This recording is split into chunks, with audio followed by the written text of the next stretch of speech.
Sarah Mitchell moved through the cargo terminal with the kind of mechanical efficiency that came from repeating the same motions for exactly 1,095 days. She'd counted them all. Every morning she arrived at 5:47 a.m., clocked in at 5:53 a.m. and began her shift at 6:00 a.m. sharp. The Los Angeles cargo terminal was a sprawling complex of concrete, steel, and shadows, the perfect place for someone who understood the value of invisibility. By 2:15 p.m. she clocked out. By 3:00 p.m. she was home. By 3:30 p.m. she was invisible again. The terminal was a cathedral of monotony. Massive shipping containers stacked like colorful Lego blocks, towering 40 feet high. Forklifts moved with methodical precision, their beeping and rumbling creating a constant industrial symphony. Workers in yellow hard hats and neon vests moved through the facility like automated machinery themselves, each person locked into their own routine, their own small world. Sarah preferred it this way. In a place where everyone was forgettable, she was the most forgettable of all. Her coworkers called her the Ghost Girl, a nickname she'd overheard once while pretending not to listen. It made her smile privately. If only they knew how accurate that description truly was. She wore the same gray warehouse jacket every single day, faded now to the color of old concrete. Her dark hair, cut short at chin length, was always pulled back in a tight ponytail. She wore minimal makeup, just enough to look human, not enough to be memorable. Her boots were standard issue, scuffed and worn. She'd cultivated her appearance with the same precision she'd once used to calibrate rifle scopes. Every detail was calculated to render her instantly forgettable. "Mitchell, we need these pallets sorted by noon," her supervisor called out as she wheeled a cart toward the sorting station. Sarah nodded without looking at him. She'd learned that eye contact created connection, and connection created memory. In her previous life, the life everyone believed had ended in Moscow in 2015, she'd been unforgettable. Her superiors had given her a code name, Phantom. Not because of any mystical ability, but because she appeared, accomplished her objective, and vanished so completely that some Target's associates would swear they'd never actually seen her face. Now at 37 years old, Sarah was trying to be the opposite, invisible, forgettable, dead. The cargo she handled every day came from all over the world. Sometimes she'd recognize patterns, certain shipments from certain countries, suspicious weights for their declared contents. Old instincts would whisper warnings, telling her which containers probably held more than they claimed. But she'd learned to ignore those whispers. That was a part of her brain she'd tried to surgically remove. Sarah was a cargo handler now. That was all. Her apartment was small, studio, 600 square feet, in a building where nobody asked questions and everyone kept to themselves. It was perfect. She had one chair that faced the door, a bed she barely used, and a closet containing 5 identical gray jackets and 3 pairs of identical jeans. On the single shelf in her kitchen sat a collection of instant noodles and canned vegetables. She ate the same meal every evening at 6:00 p.m. Routine created safety. Routine created invisibility. But beneath this carefully constructed ordinariness lay something else entirely. In the locked drawer beneath her apartment's floorboards, Sarah kept documents that no longer existed. Photographs of herself in tactical gear, face half hidden behind a rifle scope. Declassified mission briefs with her code name redacted but the details unmistakable. A Russian passport with a different name. A bank account in the Cayman Islands with enough money to disappear again if necessary. And a burner phone that hadn't rung in 8 years, but which she charged every single day.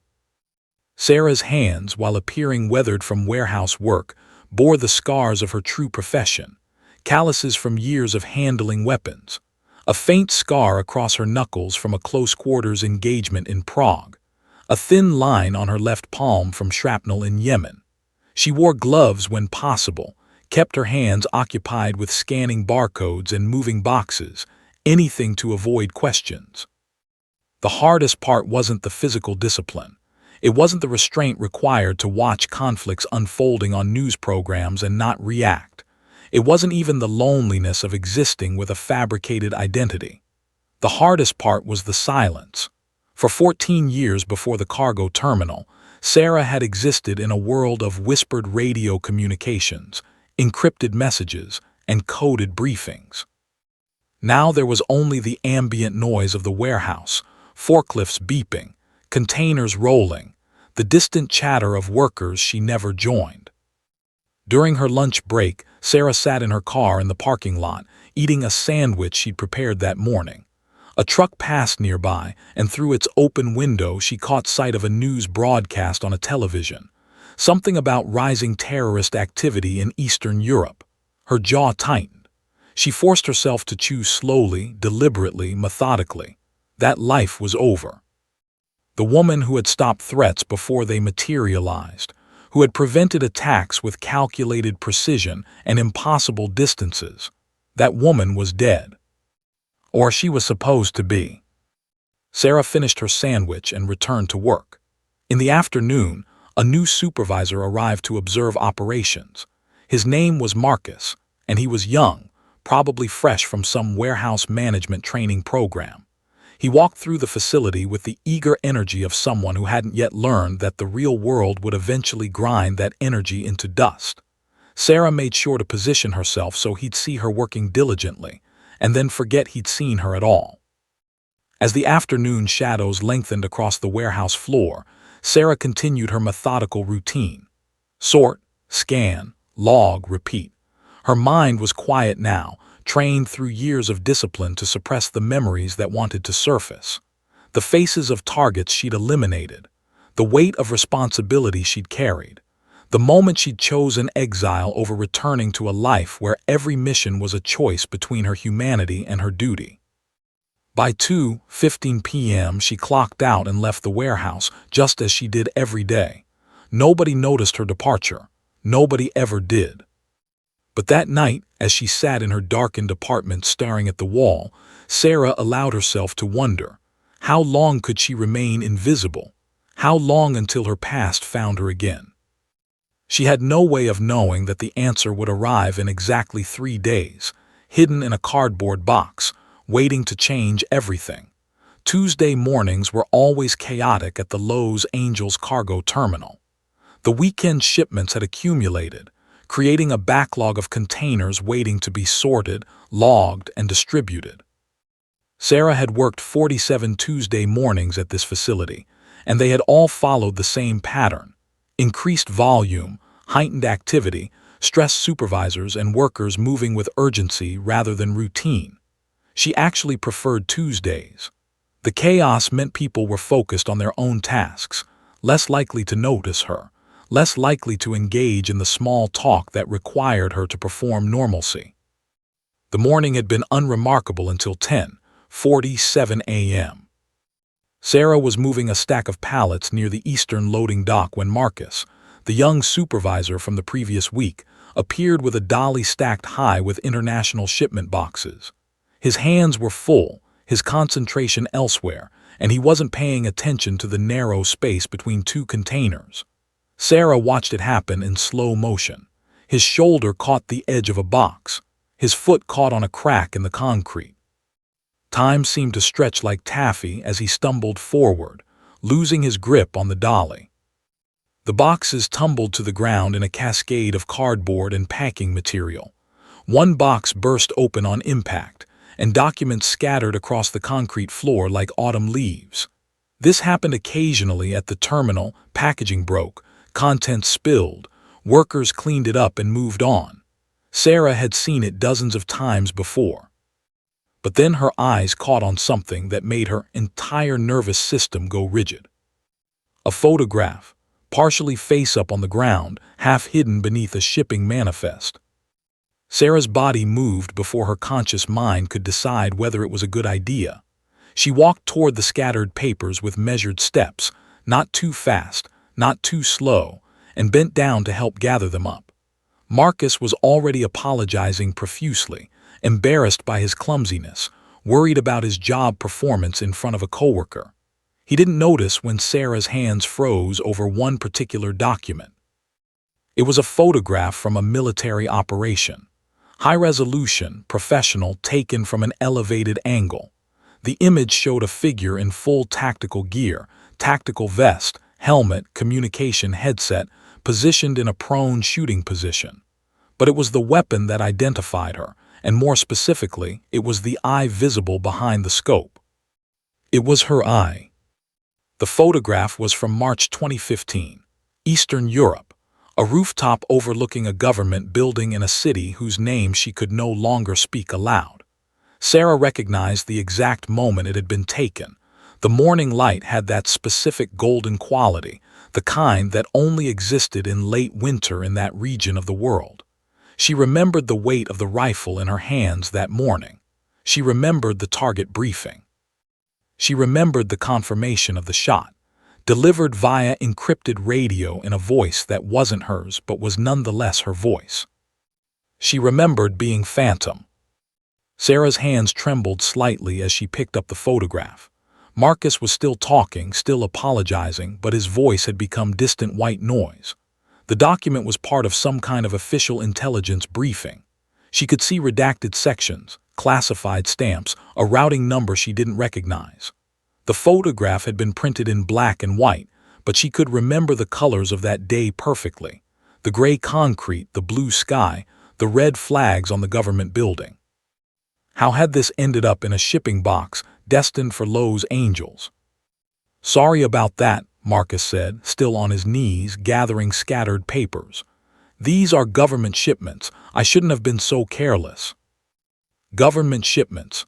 Sarah's mind raced through possibilities. This could be evidence.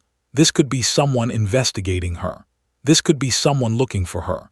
Or this could be accidental, a filing error, a mislabeled box, a bureaucratic mistake. But Sarah had learned in her previous career that accidents were rare. Coincidences were rarer still. She gathered the remaining documents, her movements controlled despite the adrenaline flooding her system. Her hands looked normal. Her face looked normal. Her voice sounded normal when she spoke. "I'll help you get these sorted," she said quietly. Together, she and Marcus collected all the scattered documents. Sarah was acutely aware of every single paper, every photograph, every briefing note. There were 3 photographs total, the one of her, one of another operative male, also unidentifiable, and one of a target location. There were maps with highlighted routes, timing schedules, mission objectives. This was an active intelligence file, or at least it had been at one point. The box's label was addressed to a private contractor in downtown Lowe's Angels. That was the most troubling detail of all. Private contractors worked in gray areas, spaces where government oversight was limited. They hired people for jobs that sometimes couldn't be officially sanctioned. If this file had somehow ended up with a private contractor, that suggested someone was working outside official channels. Someone was investigating. "I'm sorry," Marcus said again, his face flushed with embarrassment and worry. "If this causes problems, I understand if—" "It's fine," Sarah interrupted gently. "Just an accident, happens all the time." She helped him reload the remaining intact boxes onto the dolly, keeping the briefing box, the one with the scattered documents, separate. She told Marcus she'd scan it and make sure the shipment was properly logged before it went out. Marcus, relieved and grateful, accepted this offer without hesitation. He had no idea that he'd just handed a piece of his company's most sensitive cargo into the hands of someone who should have been dead for 8 years. For the rest of her shift, Sarah moved through her tasks in a state of controlled panic. Her body performed the necessary motions, scan, sort, log, load, while her mind spun through increasingly dark scenarios. The photograph meant that someone knew what she looked like. The briefing meant that someone was keeping files about her operation. The fact that it had ended up in a shipping manifest meant that someone had deliberately or accidentally sent it into the world. At 2:15 p.m., Sarah clocked out, but instead of driving home, she drove to a shopping mall. She spent 30 minutes walking through various stores, doubling back, making sure she wasn't followed. She bought a burner phone with cash from a convenience store. By 3:47 p.m., she was home in her apartment. She locked the door. She closed the blinds. She sat in her single chair facing the entrance, and she waited for the darkness to fall outside. That night she retrieved the locked drawer from beneath her floorboards. She pulled out the unused phone she'd kept charged for 8 years. With trembling fingers, she powered it on. The battery still worked. The SIM card was still active. Within minutes, a message appeared on the screen. Just 2 words, in an encrypted format she'd memorized long ago. "Welcome back." Sarah stared at the message for a long time. She had spent 8 years running from her past, trying to be invisible, trying to be ordinary. But the photograph had changed everything. Someone knew. Someone had found her. And somehow, impossibly, they had just confirmed that she wasn't dead. Outside her apartment window, the Los Angeles night continued on. Indifferent to the fact that a legend had just been resurrected, Sarah didn't sleep. She sat in her chair for 7 hours, watching the darkness gradually lighten into pre-dawn gray. The burner phone lay on the table in front of her, the message still glowing on the screen. "Welcome back." She had not replied. She had not turned it off. She had simply sat in the silence of her apartment, allowing herself to feel emotions she'd spent 8 years suppressing. Fear, anticipation, a strange, unexpected sense of relief. At 4:30 a.m., she showered and dressed in her standard uniform, gray jacket, jeans, boots. She prepared her usual breakfast of instant oatmeal and black coffee. She put on her work ID badge. By every external measure, Wednesday would be an ordinary day at the Los Angeles cargo terminal. By every internal measure, Sarah knew her world had shifted irrevocably on its axis. She called in sick to the terminal at 5:45 a.m., claiming a stomach virus. Her supervisor barely acknowledged the call, one fewer worker to manage during the morning rush. Sarah sat on her bed after hanging up, waiting. She understood how operations worked. The message on the phone meant someone was monitoring her, someone with resources, someone connected to her past. They would know she'd called in sick. They would know she was home, and they would come. She didn't have to wait long. The black sedan appeared in the parking lot of her apartment building at 9:17 a.m. Sarah watched it from her window, observing how the driver sat motionless for exactly 12 minutes before exiting the vehicle. The man was Asian American, mid-40s, wearing a dark suit and carrying himself with the particular kind of controlled confidence that came from intelligence work. He didn't approach immediately. He simply stood beside the sedan, looking at her building, allowing her to see him, allowing her to process his presence. It was a psychological tactic. Give the target time to recognize their options, and they're more likely to cooperate than if you simply kick down the door. Sarah recognized it because she'd used it herself countless times. She opened her apartment door and walked downstairs without rushing. The man watched her approach with an expression of careful neutrality. When they were close enough to speak quietly, he extended his credentials. David Chen, CIA, Active Operations Division. The ID looked legitimate, though Sarah had learned long ago that the best forgeries often looked perfect. "Sarah Mitchell," he said. His voice was measured, devoid of accusation or judgment. "Or should I call you Phantom?"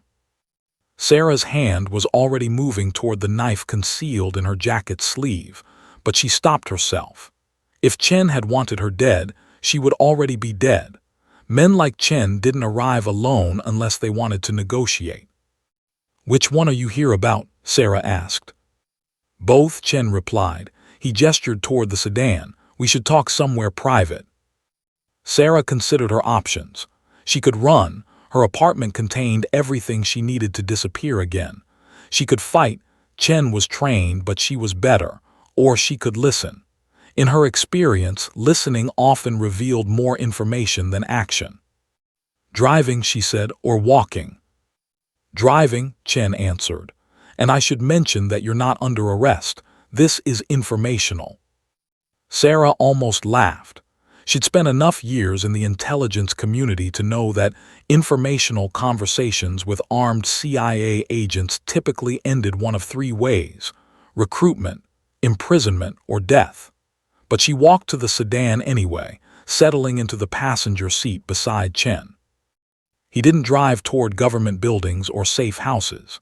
Instead, he drove toward the industrial sections of Los Angeles, past warehouses and abandoned factories, toward the kinds of places where conversations could happen without witnesses. The drive took 40 minutes.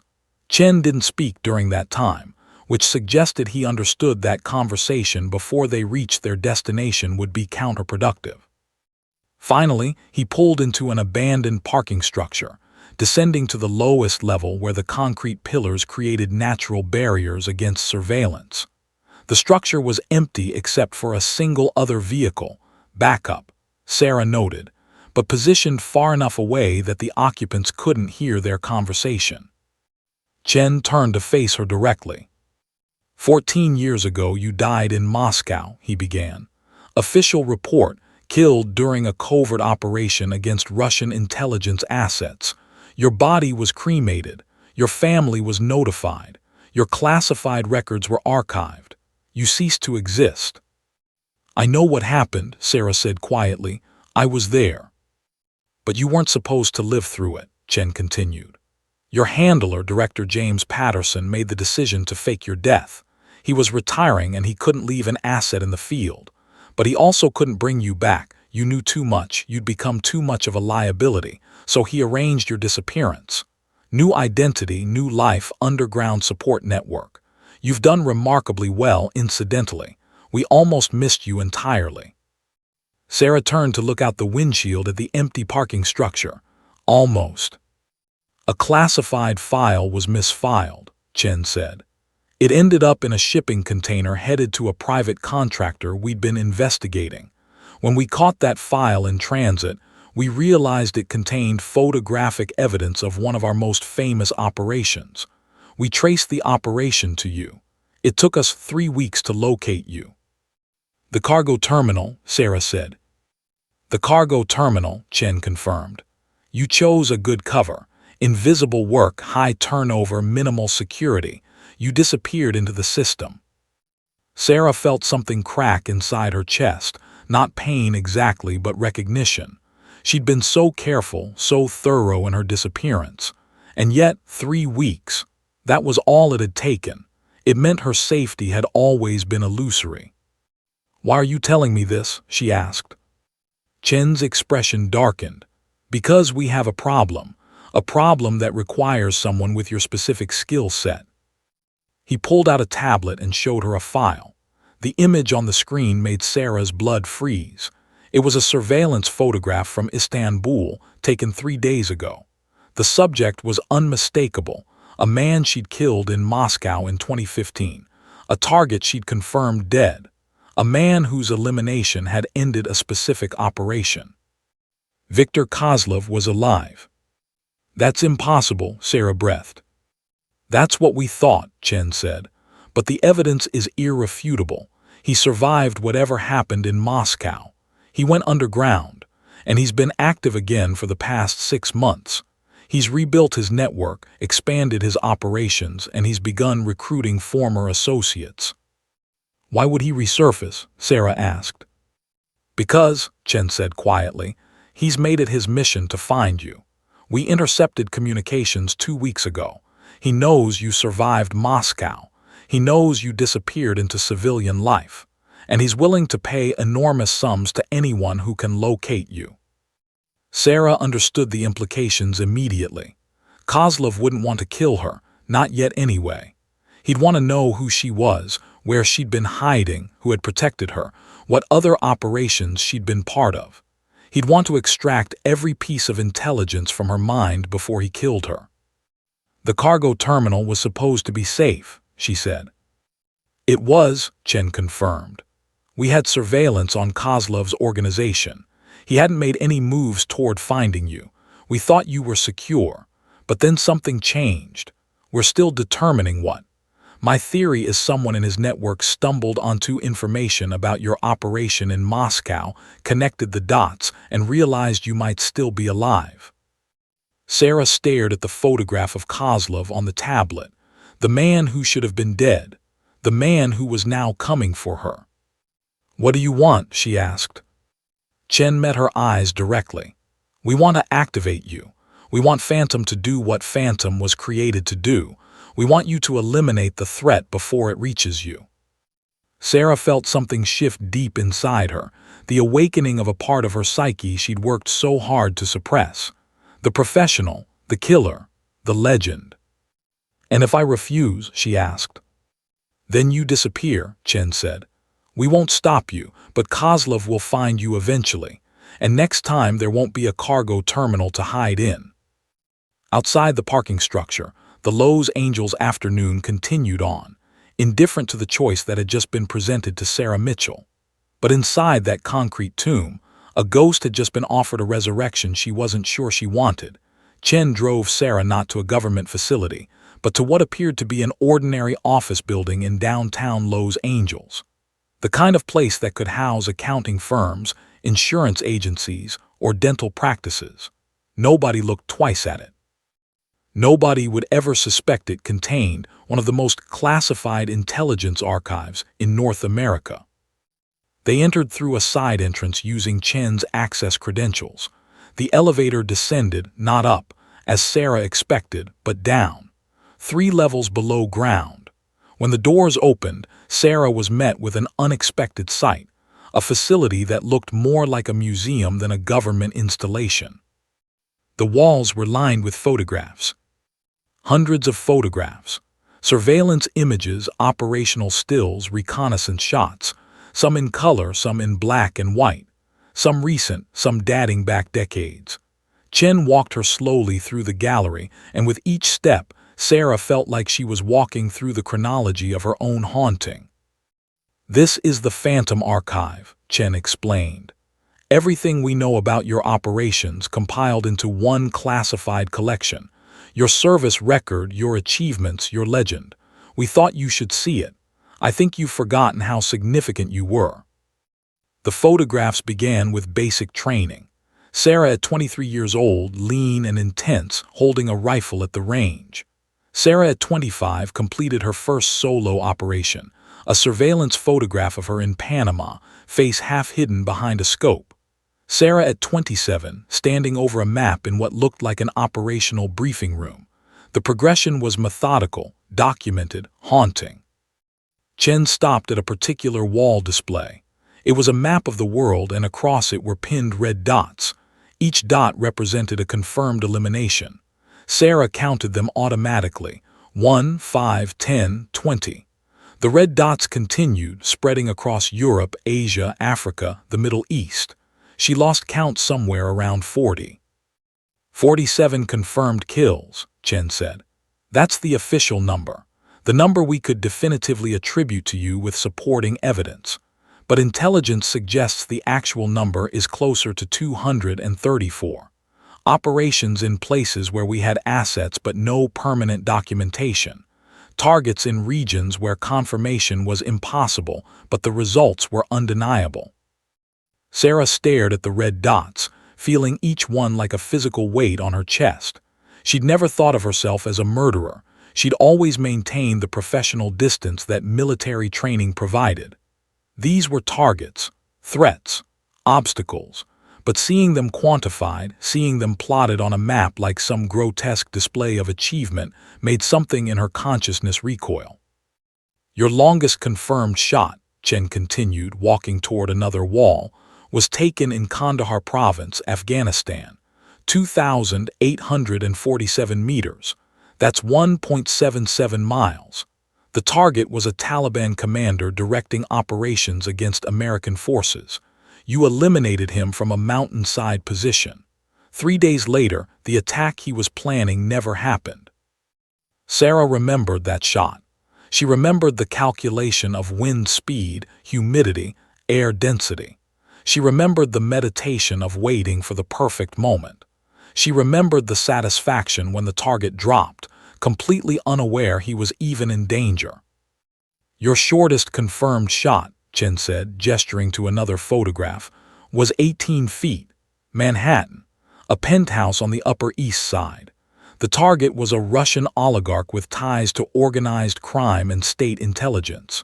You took the shot from the adjacent building, through an open window with enough precision that it looked like a suicide. The photograph showed the penthouse in question.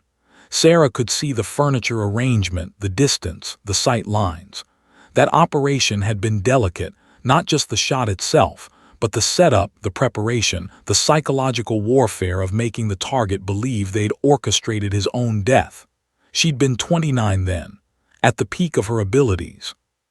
Your success rate, Chen said, and now they were standing in front of a comprehensive statistical analysis, is 98.6%.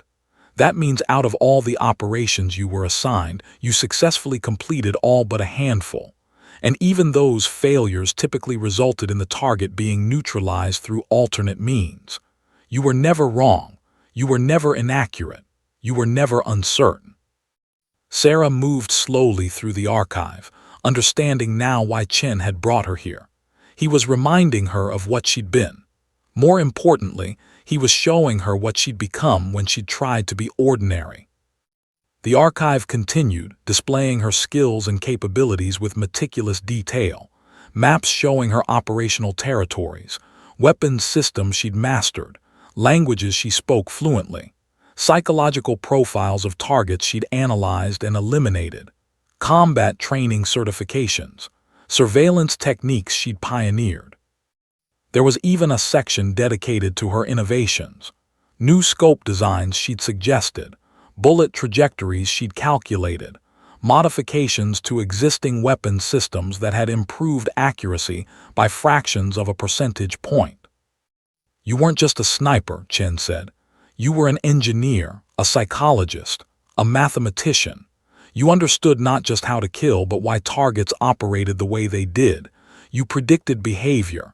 You anticipated responses. You thought 5 steps ahead of everyone in your operational sphere. They reached the final wall, which displayed the Moscow operation, photographs of the target location, maps of the city, surveillance images of Viktor Kozlov taken before the operation, and then, finally, the operational report. The official summary stated that the operation had been successful, that Phantom had eliminated the target, that the threat had been neutralized. But there was an addendum. A classified note that Chen now allowed Sarah to read. Target confirmed deceased via visual confirmation and ballistic analysis. Secondary explosives deployed to eliminate evidence of operation. Asset extraction successful. Phantom to be deactivated per Director Patterson's authorization.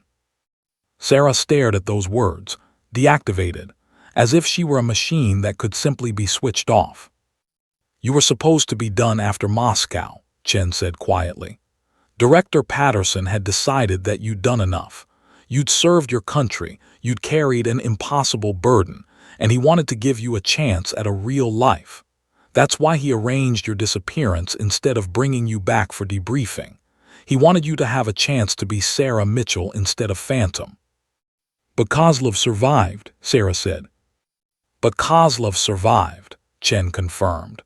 Which means your deactivation was premature, which means the legend is incomplete, and which means we need you to finish what you started. Sarah turned away from the wall and faced Chen directly. If I do this, if I go after Kozlov, then I can't go back to the cargo terminal. I can't go back to being invisible. No, Chen agreed. You can't. Kozlov will keep hunting. The only way to end this is to eliminate him permanently and to make absolutely certain that he's dead this time, which requires Phantom. Sarah walked toward the exit of the archive, and Chen followed. As they reached the elevator, she stopped and turned to him. How much time do I have? She asked. Our intelligence suggests Kozlov will locate your identity within 2 weeks, Chen said. He's close. We're holding him at arm's length for now, but his resources are extensive and he's determined. 2 weeks, maybe 3. The elevator doors closed, and Sarah ascended back toward the surface, back toward the world of ordinary people and ordinary lives. She understood now that her attempt at invisibility had always been temporary. Some ghosts, once summoned, never went back into their graves. Some legends, once awakened, couldn't be put back to sleep. Sarah spent the next 72 hours in a safe house that Chen had arranged for her, a nondescript apartment in Pasadena with reinforced security, encrypted communications equipment, and access to classified intelligence databases. She was supposed to be preparing for the mission. Instead, she found herself paralyzed by indecision, caught between two irreconcilable versions of herself. The cargo handler wanted to run. That part of her understood the mathematics of survival. Disappear now, assume a new identity, find a country without extradition treaties, live a quiet life under an assumed name. She had the resources to do it. She had the training.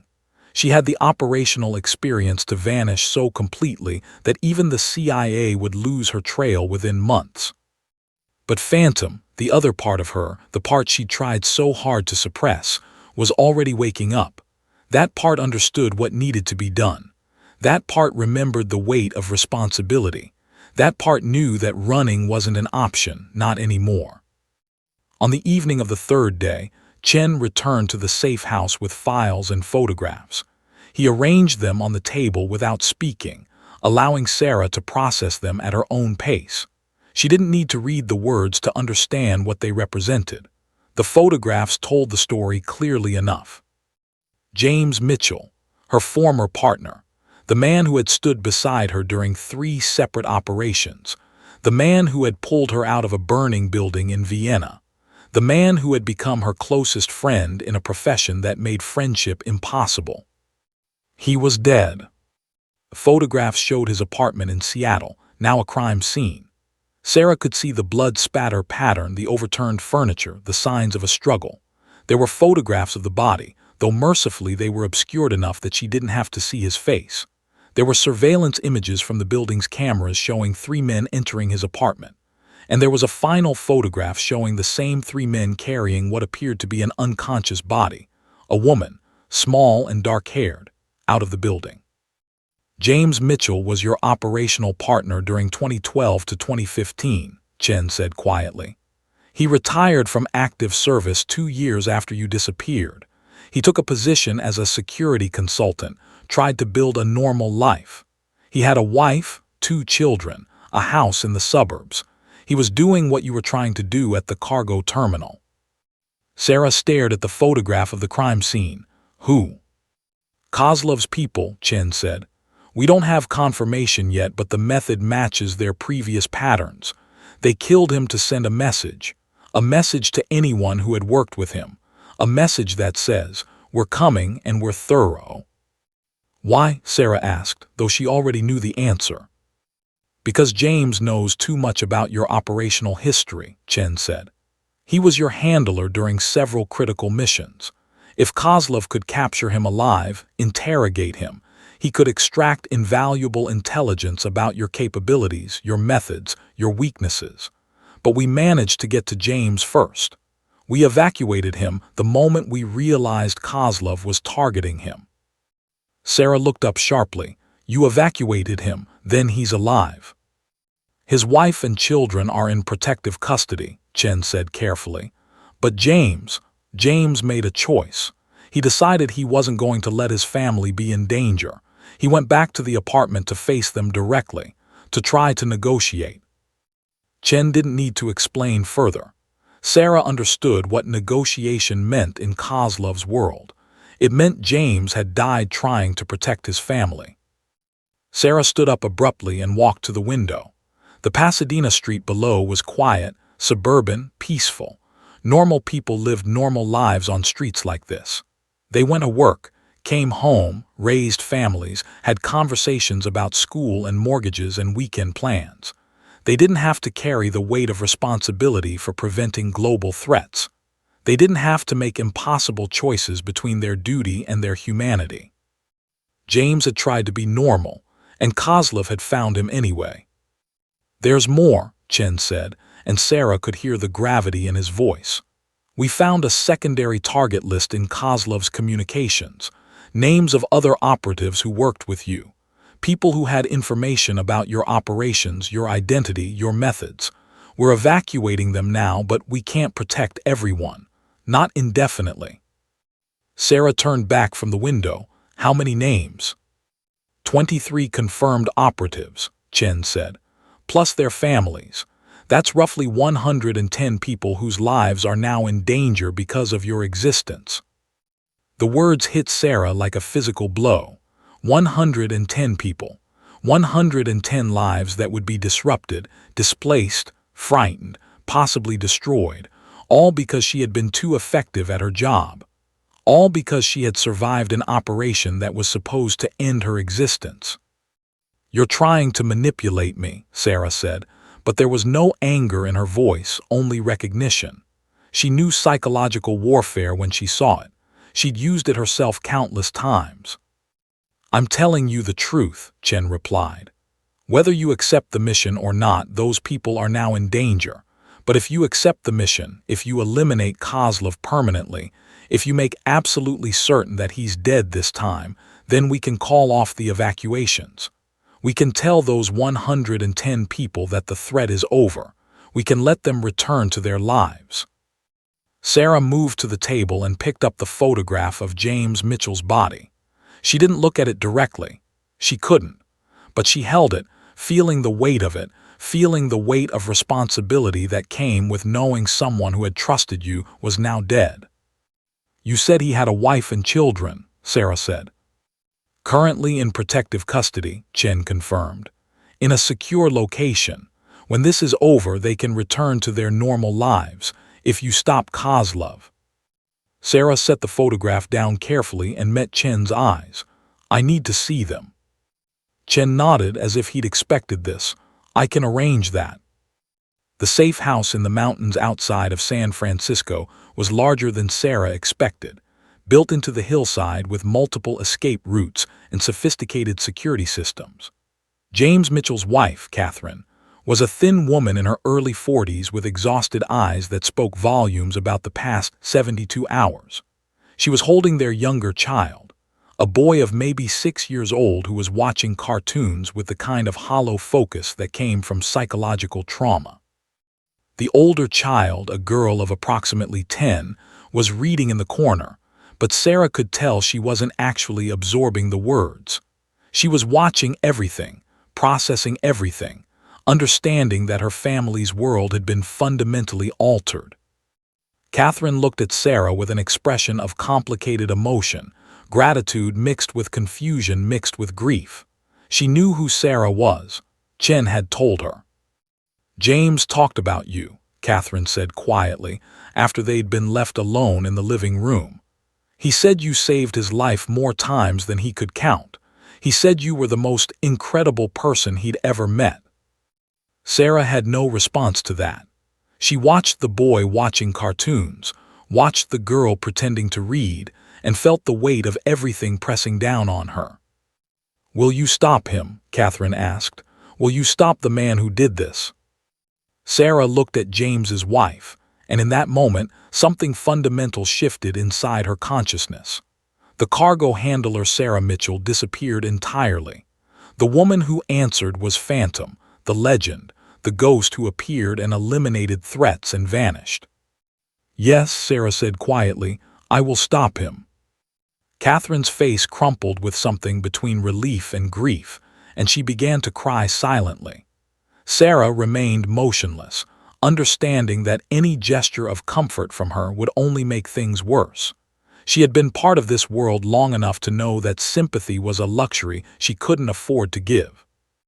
By the time Sarah left the safe house, she had already begun the mental transformation. The calculations were beginning again. The patterns were recognizing themselves. The legend was awakening. Phantom was returning. Seattle in November was gray and wet, the kind of weather that made people hurry with their heads down, too focused on avoiding puddles to notice the woman in the dark rain jacket moving through Pike Place Market with the methodical precision of a hunter.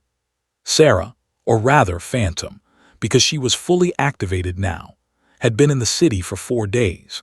She'd established 3 separate safe houses, acquired weapons through untraceable channels, and begun the process of hunting Viktor Kozlov. Chen had provided her with Kozlov's known locations: a penthouse in downtown Seattle, where he was believed to be conducting operations, a private airfield 20 miles north where his private aircraft was currently stationed, and several secondary locations that his organization used for meetings and communications. Sarah had immediately ruled out direct assault on any of these locations. That was the strategy of someone with resources and backup and official sanction. Phantom operated differently. Phantom understood that the best way to hunt a predator was to understand how they thought.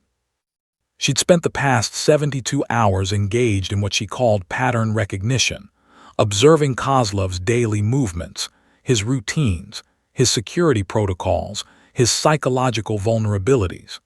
She followed him through the city at a distance, never closer than 2 blocks, always careful to remain invisible in crowds. She watched him meet with associates at restaurants. She observed his security teams, counted how many bodyguards he typically traveled with, noted their weapons and tactical training levels. What she discovered was both encouraging and frustrating. Kozlov was good, better than most targets she'd faced, but he was also paranoid in a way that suggested he understood danger deeply. His security protocols changed daily. His routes varied. He never traveled the same way twice. He used counter-surveillance techniques that were sophisticated and well executed. But he had one critical weakness: pride. On her 4th day in Seattle, Sarah sat in a coffee shop across from the restaurant where Kozlov was having lunch with several of his associates. Through the window, she could see him clearly, a man in his mid-50s with graying hair and the kind of controlled physicality that came from years of combat training. He was discussing something with his colleagues, gesturing occasionally, his Russian accent carrying across the distance in fragments. What struck Sarah most was his confidence. Kozlov believed he was untouchable. He'd survived assassination attempts before. He'd rebuilt his organization multiple times. He'd eluded government agencies for years. In his mind, he was invincible. That was his fatal flaw. Sarah didn't move immediately. She remained in the coffee shop, watching, analyzing, calculating. Every sniper understood that the shot was only the final moment of a much longer process.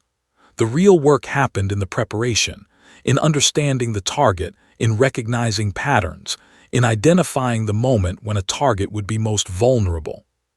She followed Kozlov for 3 more days, adding information to the mental database she was constructing. She learned that he preferred to conduct private phone calls while taking evening walks along the waterfront.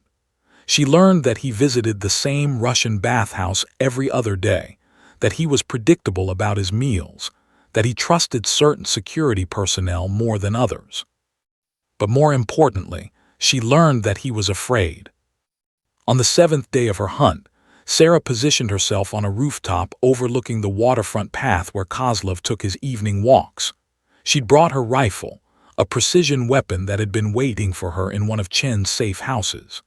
The moment she held it in her hands again, the moment she felt its weight and balance, something ancient and dangerous awakened inside her. She'd forgotten how much she missed this. The wind was 3 miles per hour from the northwest. The distance was 1,147 meters. The target would be moving, which made the shot exponentially more difficult, but Sarah had made moving target shots before. She set up the rifle with practiced efficiency, calibrating the scope, accounting for wind, humidity, and the slight atmospheric pressure changes that affected bullet trajectory. But then Kozlov appeared on the waterfront below, and Sarah hesitated. It wasn't the target that gave her pause, it was what the target represented. If she took this shot, if she eliminated Kozlov from a distance and disappeared, then she would have officially returned to her old life. There would be no going back to the cargo terminal. There would be no possibility of ever being Sarah Mitchell again.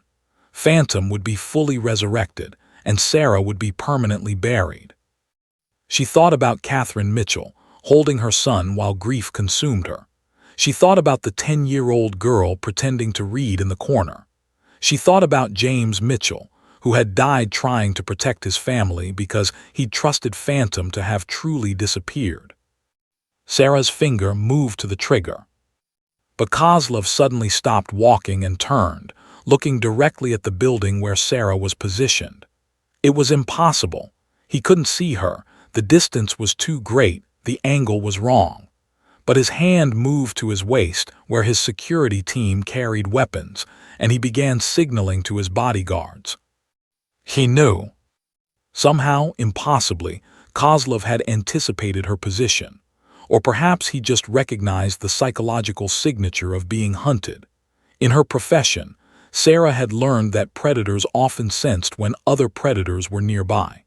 They developed an instinct for danger that transcended rational analysis. Sarah abandoned the shot and descended from the rooftop using a predetermined escape route. She moved through the city's infrastructure, alleys, service entrances, maintenance corridors, with the kind of systematic precision that came from years of practice. By the time Kozlov's security teams arrived at the rooftop where she'd been positioned, she was already 15 blocks away, moving through the crowd at Pike Place Market, invisible again. That night in her safe house, Sarah reviewed the moment repeatedly in her mind. Kozlov had sensed her, which meant he understood she was coming, which meant the hunt had fundamentally changed. She was no longer pursuing prey that was unaware of being hunted. She was pursuing a predator who was now expecting her arrival. The psychological calculus of the situation altered dramatically. Kozlov would now take extreme precautions. He would increase his security. He would move locations more frequently. He would anticipate her methods and counter them.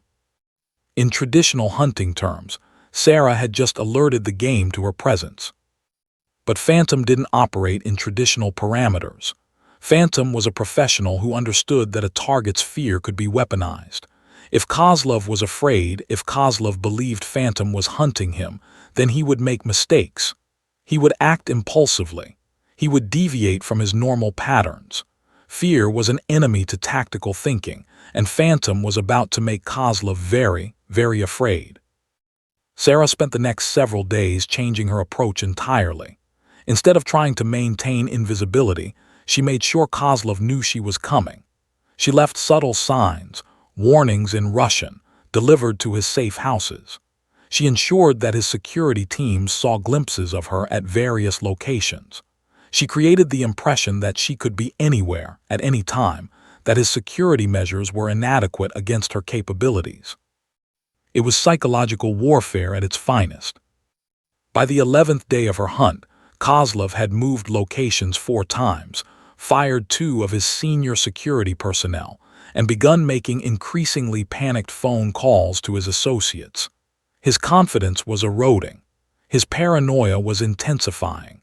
And most importantly, his decision-making had become reactive rather than strategic. A target in that mental state made mistakes. A target in that mental state became vulnerable. And Phantom was ready to capitalize on that vulnerability. The hunt had transformed from a simple assassination into something far more complex, a psychological game played between 2 predators, one trying to survive, one determined to ensure that survival was impossible. The night was perfect. Moonless, windless, the kind of atmospheric conditions that only emerged in the Pacific Northwest a handful of times per year.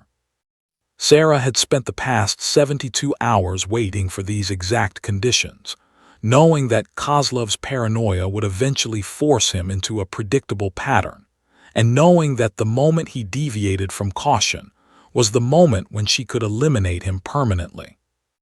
She was positioned on the roof of a warehouse on the industrial waterfront, approximately 1,200 meters from the abandoned chemical processing facility, where Kozlov had decided to conduct an emergency meeting with his organization's leadership.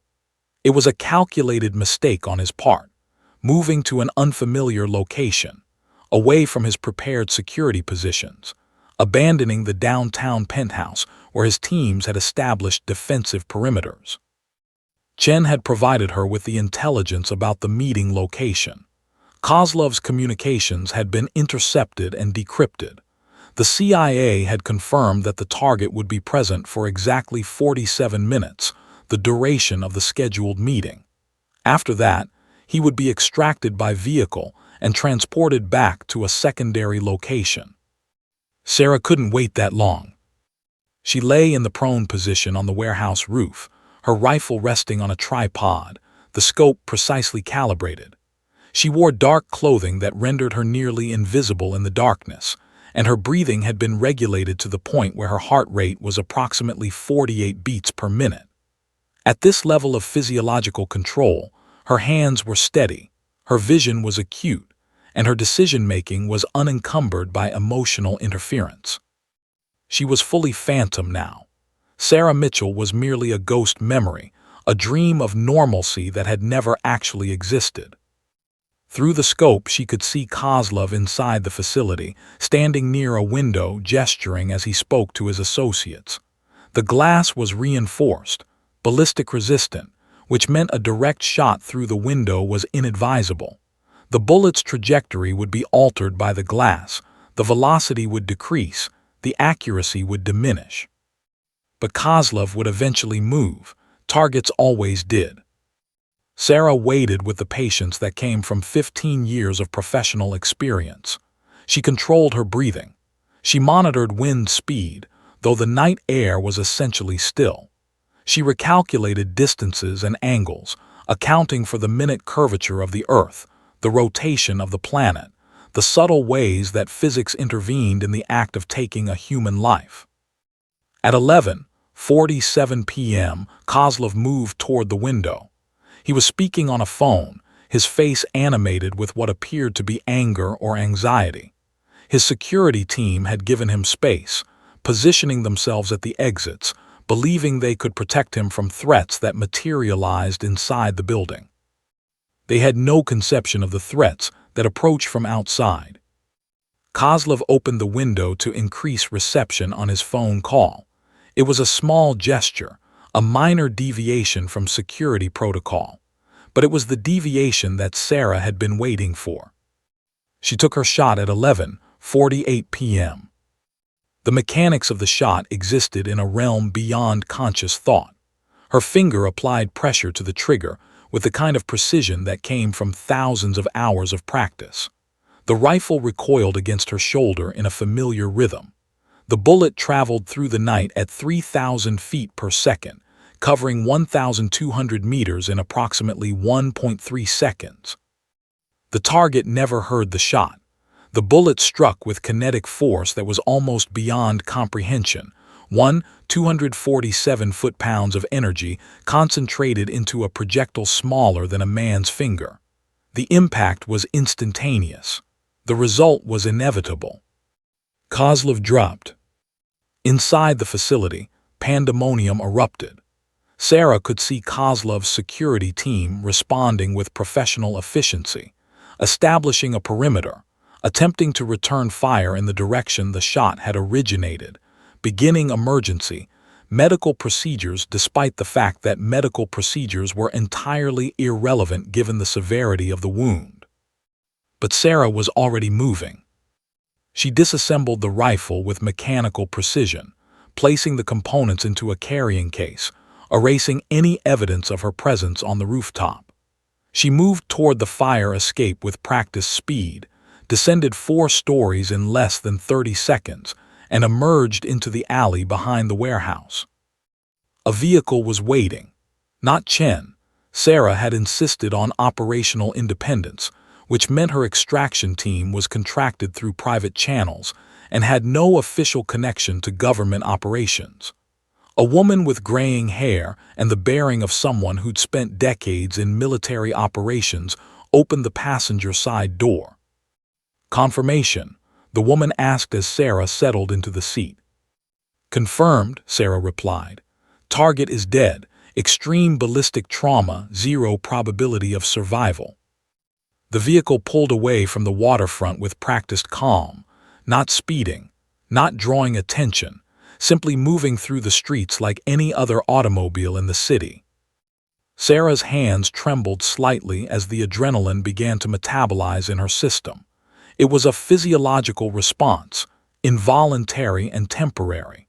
She forced her breathing to remain steady, completing a meditation technique that she'd learned decades ago, regulating her nervous system back to baseline. "We have confirmation from Chen," the driver said, speaking into a secure communication device. "The target is confirmed deceased. Multiple security witnesses can attest to the nature of the wound. There's no possibility of survival." Sarah leaned back in the seat and closed her eyes. It was done. Kozlov was dead. The threat was eliminated. The hunt was over. But as the vehicle carried her through the dark streets of Seattle, Sarah understood that the elimination of Kozlov was only part of the operation. There were loose ends. There were secondary targets who had knowledge of her operations. There were members of Kozlov's organization who would seek revenge, who would become future problems. The hunt, she realized, was never truly over. When they arrived at the secondary safe house, a nondescript house in a quiet suburban neighborhood, Chen was waiting inside. He looked older than he had a week ago, worn down by the operational stress, carrying the weight of decisions that had resulted in deaths and displacements, and the resurrection of a legend he'd probably hoped would remain buried. "Mitchell's family is secure," he said immediately. "Kozlov's death eliminates the immediate threat to the other operatives. We can begin recalling the evacuees in 72 hours. Sarah nodded, understanding the implications. 110 people could begin returning to their lives. Families could be reunited. The disruption could begin to heal. But James Mitchell was still dead, and no amount of operational success could change that fundamental fact. "There's one more thing," Chen said, handing her a sealed envelope. "James wanted you to have this. He left it with his wife with instructions that it should only be opened after the Kozlov situation was resolved." Sarah took the envelope with trembling hands. She didn't open it immediately. Instead, she simply held it, feeling the weight of words that James had written, knowing he might not survive to deliver them in person. "What happens now?" she asked Chen. "Now," Chen said carefully, "we need to discuss your future. You can return to civilian life. We can arrange new documentation, new identity, new location, or you can continue working for us. There are always threats. There are always targets. Phantom is valuable." Sarah understood the choice she was being offered. She could try again to be ordinary, to disappear into the machinery of normal life, to pretend that she was just another person with a job and a routine. Or she could accept what she had always been, a weapon, a tool, a legend in service to something larger than herself. She opened James Mitchell's letter. His handwriting was familiar. She'd seen it on operational reports countless times. "Sarah, if you're reading this, then I'm probably dead and you probably feel responsible. Don't. I made my choices just like you made yours. We both knew what this world required of us. I'm not angry. I'm not afraid. I'm just grateful that I knew someone like you. Live, that's all I ask, not as Phantom, as Sarah. Let yourself be ordinary, let yourself be happy. J." Sarah read the letter 3 times, and by the third reading, tears were streaming down her face, something that hadn't happened in more than a decade. She looked at Chen and said the only thing she could say, "I'm done." 3 months later, Sarah Mitchell stood outside the Los Angeles cargo terminal at 5:45 a.m., watching the pre-dawn darkness gradually surrender to pale gray light. The facility looked exactly as she remembered it. The same towering containers, the same forklifts positioned in neat rows, the same fluorescent lights beginning to flicker on as the night shift prepared for transition. She'd taken Chen's offer seriously. New documentation had been arranged. A new identity had been created, not Sarah Mitchell anymore, but close enough that it felt like a continuation rather than a complete reinvention. The CIA had provided a financial settlement that was substantial enough to allow her to live comfortably for the rest of her life without ever working again.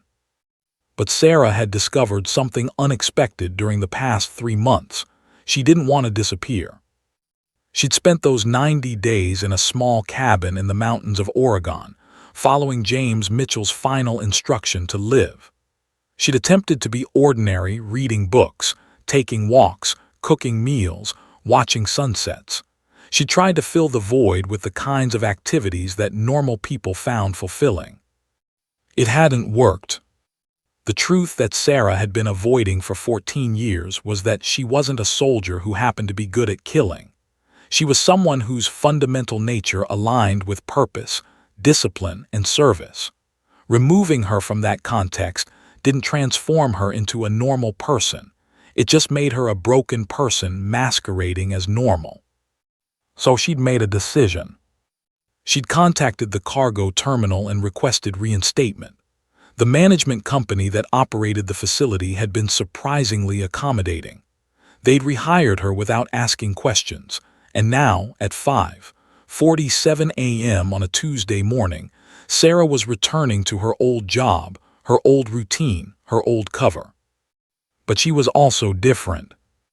She clocked in and began her shift at 6:00 a.m., moving through the familiar warehouse, acknowledging the few coworkers who were present. Some recognized her, some didn't. She'd been gone long enough that the institutional memory of her presence had faded. She was starting over, but this time with full awareness of what she was doing and why. The cargo she handled throughout the day was the same as it had always been: international shipments, packages requiring sorting and distribution, the mundane logistics that kept global commerce flowing. Sarah processed each item with the same care and attention she'd once applied to eliminating threats to national security. The work was different, but the discipline was identical. During lunch, she sat in her car and opened her encrypted phone. Messages had been accumulating from Chen over the 3 months she'd been away. He'd continued to provide her with intelligence updates, operational briefs, information about threats that might require her specific skill set. Sarah had ignored all of them. Today she read them. There was a terrorist organization in Southeast Asia that was becoming increasingly dangerous. There was a Russian oligarch in London who was acquiring biological weapons components. There was a cartel operative in Mexico whose organization was responsible for hundreds of deaths. There were problems in the world. There were always problems in the world. Sarah typed a single message in response. "I'm available if you need me, but I work on my terms. I'm not a weapon to be deployed. I'm a professional who chooses her operations." Chen's response came within minutes. "Understood. Welcome back to the game." That evening, Sarah returned to her small apartment in the same building where she'd lived before. She'd kept the lease, kept the furniture, kept everything exactly as it had been. The apartment felt like a time capsule of her attempted normalcy. She stood in the center of the room and allowed herself to acknowledge what she'd been refusing to accept for 14 years. She wasn't Sarah Mitchell pretending to be Phantom. She was Phantom learning to live as Sarah Mitchell. The distinction was crucial. Over the following weeks, a pattern emerged. By day, Sarah was the invisible cargo handler, moving through the Lowe's Angels warehouse with mechanical efficiency. Her coworkers continued to forget her face 5 minutes after she left their site. Her supervisors gave her positive evaluations for her work ethic and reliability. She remained invisible, which was exactly what she wanted. But by night, she studied intelligence briefs. She reviewed operational parameters. She analyzed threats and calculated responses. She maintained her skills through private training sessions at facilities that asked no questions and kept no records. She met occasionally with Chen to discuss potential operations, evaluating each one with the cold professionalism of someone who understood exactly what she was capable of and what she was willing to do. The cargo terminal had become her cover again, but this time it was a cover that she'd chosen with full awareness. 4 months after her return, Chen contacted her with a new operation. The intelligence was solid. The target was a human trafficking network operating out of Thailand. The scope was limited: 3 high-value targets, minimal civilian risk, clear parameters. Sarah reviewed the brief, analyzed the operational requirements, and made her decision. "I'll take it," she told Chen during their secure phone call. "You're certain?" he asked. "This is the point of no return. Once you operate again, you're back in the game permanently. There won't be another opportunity to walk away." Sarah thought about James Mitchell's final letter. She thought about Catherine Mitchell and her children. She thought about the 110 people who had been displaced by Kozlov's hunt. She thought about the countless people whose lives had been saved by operations she'd conducted, threats she'd eliminated, dangers she'd prevented before they materialized. "I was never really away," she said. "I was just pretending." The operation in Thailand took 2 weeks to prepare and 3 days to execute. Sarah eliminated the 3 targets with the kind of precision and efficiency that had made her legendary. The human trafficking network collapsed within days of losing its leadership. Law enforcement agencies attributed the deaths to internal conflict, which was technically true, though the internal conflict had been orchestrated by a ghost who'd been resurrected for exactly this purpose. When Sarah returned to Los Angeles, she resumed her routine at the cargo terminal without missing a day. She arrived at 5:47 a.m., clocked in at 5:53 a.m., worked until 2:15 p.m., and then disappeared back into her ordinary life. But the ordinary life was now punctuated by extraordinary purposes. She was Phantom again, but unlike before, she was also still Sarah. On a Tuesday evening, 6 months after returning to the cargo terminal, Sarah received a visitor. Catherine Mitchell appeared at her apartment door, and behind her was the 10-year-old girl who'd been reading pretend books in the protective custody safe house. "I wanted you to meet Emma," Catherine said simply. "James's daughter wanted to thank you in person." Sarah's carefully maintained emotional walls cracked slightly. She invited them inside, and they sat together in her small apartment. The woman who was both invisible and legendary, the widow of her former partner, and a child who had learned too early that the world contained both danger and people willing to stand against that danger. "My mom told me what you did," Emma said quietly. "She told me you stopped the man who hurt my dad. She said you were really good at stopping bad people." Sarah nodded carefully. "I am." "Will you stop more bad people?" Emma asked. Sarah looked at Catherine, who met her gaze with understanding. She then looked back at the girl. "Yes," Sarah said, "I will, that's what I do." Emma nodded with the kind of solemn acceptance that only came from having experienced trauma. "Good, because there are still a lot of bad people." After Catherine and Emma left, Sarah returned to her cargo handler routine, her operational planning, her careful balance between invisibility and purpose. She understood now that the choice had never been between being Phantom or being Sarah. The choice had always been about accepting that she was both simultaneously, a ghost moving through the world, eliminating threats, preventing suffering, and simultaneously a woman living quietly in a small apartment, moving through a warehouse with mechanical efficiency, invisible to everyone around her. The legend had returned, but this time, the legend had learned to live. And that, Sarah understood, made her more dangerous than ever before. The end.